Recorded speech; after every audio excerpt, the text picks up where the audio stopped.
What's up, Rockstars and Lads? It's Josh Cooley coming to you from my office here at Studio JRy. It's late. I think it's like midnight on Tuesday. We're getting ready to start the work week. I just got done doing a lot of work at Rockstars and Lambs Sunday and Monday, all day, all night. I think we're about ready to launch. We're going to launch next Tuesday as a soft open, meaning that even if the logo is not on the door and on the window, will be open.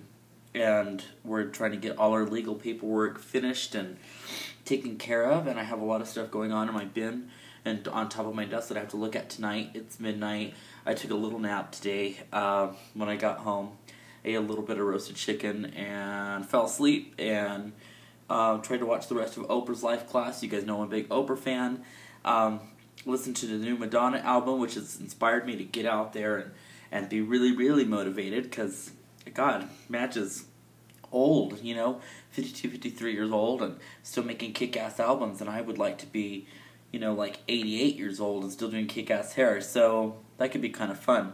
So I wanted to go through, I was going through Facebook today quite a bit because, I'm getting ready to open my salon.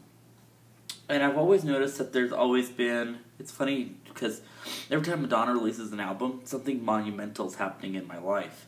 And so it's kind of funny because, MDNA just dropped, and I'm getting ready to open my salon next week. And the funny thing is, there's just been a journey that I don't know.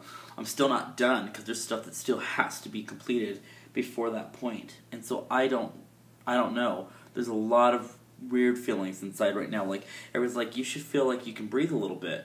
I'm far from thinking I can breathe because, I still have to install a washer and a dryer. We still don't have internet at Rockstars and Labs, and you guys know how addicted to the internet I am. So, who knows? I was going through Facebook. The point is, I was going through Facebook, looking at a lot of close friends' Facebooks, looking at a lot of things that my friends have gone to. I've text messaged a lot of people and not received text messages back from very close friends of mine. And, I'm to the point in my life where I hate to say it like this, but I'm to the point where I've realized that people genuinely are not happy for you. And what I can tell you and reaffirm to you is, because once I get back into JRy Affirmation, you'll understand this. You can't wait for anyone to be happy for you.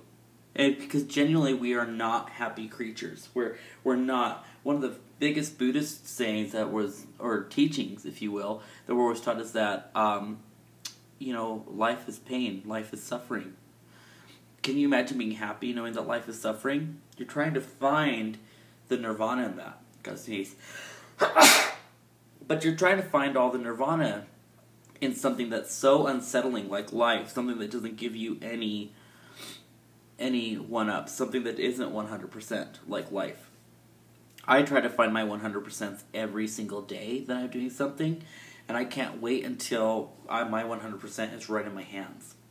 And next week, that's when that starts. So it's bittersweet for me because now I'm really on this journey of having a building and letting it operate the way I want it to operate 110%. And I'm excited, but I have to tell you that I've learned that I have to be excited for myself because nobody is excited for me.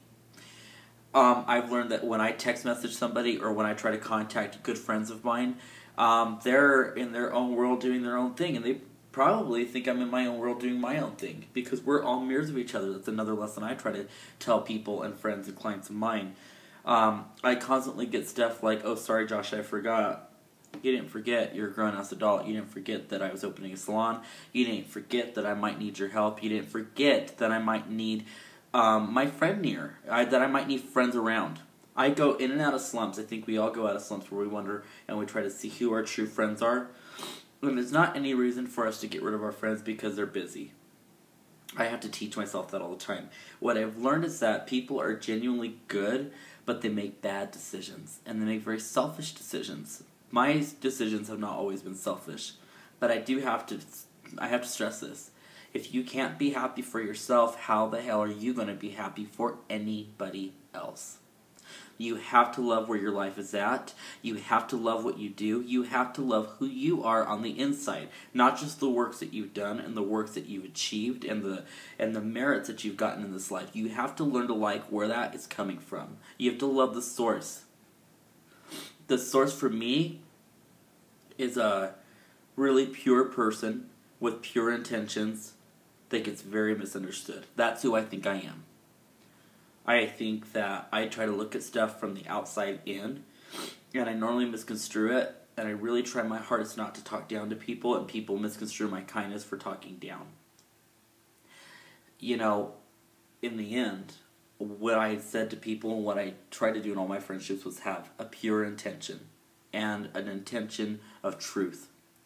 And so when people are not happy for me or people feel like they don't have to speak to me, you know, at some point the human part of me has to say it back. But I don't have any reason to respond to you. I don't have any reason to answer back or fire back. And that's what I've learned, especially through the Rock Stars and Lambs 4-month process of getting this up. I've learned a lot. I've learned that not one person has passed any of the tests that I've put out there 100%. And if I'm looking for 100% from people, I'm going to be very disappointed. Do yourself a favor.